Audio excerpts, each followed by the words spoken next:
My name is Sophie Goldschmidt. I'm the Chief Commercial and Marketing Officer for the RFU. So I oversee all the commercial revenue generating areas of the RFU organisation, and then from a marketing branding perspective, anything that deals with those aspects, including digital, comms and PR, etc. I also oversee our subsidiary companies, so we have some joint venture relationships with the Marriott Hotel, we have a Virgin gym chain, we have a rugby travel company, and also a hospitality joint venture with companies. And that's quite a broad role. And what are the main sort of targets and objectives at this time? I think it's twofold. We definitely want to grow and expand the presence or interactivity of rugby in England. So through England Rugby, making sure that we're being very proactive and inclusive in how we promote the sport and getting people engaged. And that can be through our digital channels, through our different grassroots initiatives. So all the communication and branding that goes on around that is hugely important. That's ultimately what's going to help us grow the sport. The other area is around the commercial side and generating revenue.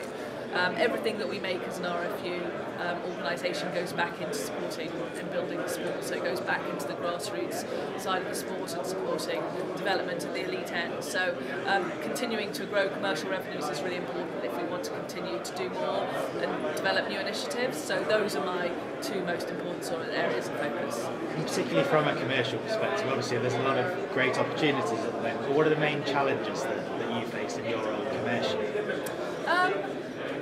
I think the challenges are just making sure you make the right decisions and are focused on the right areas. I think, especially leading up to the World Cup next year, momentum is building. There's a huge amount of interest and demand. So how we pick the areas that we really want to focus on, what's going to take us from here to here, those are some tough choices to make because there's lots of good opportunities out there. So it's a good problem to have, but I would say that's our biggest challenge at the moment. And where do you think rugby sits? Obviously, I think you've worked in basketball before.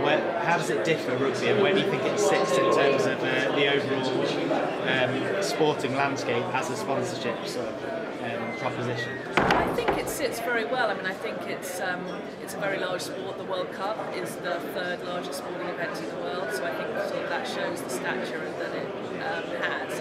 I think it's still developing though. I think there are certain markets which are quite immature and rugby is new to them. I think Sevens is helping to expedite some of that growth, which is great. I think on a global scale, Sevens can really take the sport to a new level as well. So I see huge opportunity for the sport of rugby, and there's still a lot of growth areas in a lot of markets. But I think, you know, the unique attributes of the sport, the positioning from a brand perspective, the type of brands that are attracted to rugby is all very positive. I mean, we've got a lot of interest from a broad range of different commercial partners in being involved in rugby and with the RFU and England Rugby. So yeah, I think we feel very good about where the sport is heading. And there's a lot of talk in the build-up to the 2015 Rugby World Cup about drawing sponsors in, getting sponsors. I mean, you've spoken about legacy as well. And how do you ensure that those sponsors stay on board for the long term of the RFU? Yeah, I mean, ultimately I think it's about doing a good job. If you do a good job and service them well and they're meeting their objectives, so being very clear on what they want to get out of the sponsorship right from the get-go, then hopefully the extension of agreements will take care of themselves. For us, we try and always build long-term partnerships, so we don't sort of structure a relationship so that someone could just come on for the World Cup. It would be a multi-year arrangement, so that we use the leverage of big events to enable us to build long-term relationships. But a lot of our partnerships have been very long-term. I think, you know, O2 is the longest running sponsorship in rugby and possibly in sort of team sport. So we have a good tradition of that.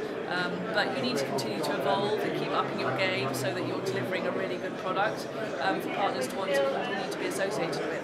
And those relationships are ones that from both sides, both from the RFU and the sponsor, you talk on a daily basis and you have to work hard at to Yeah, absolutely. I mean, communication's key, isn't it, in every area of business. But yeah, I think, you know, those close relationships, making sure that you're both building the partnerships together are absolutely vital. So yes, we have very regular contact from different departments across the whole organisation with all of our partners.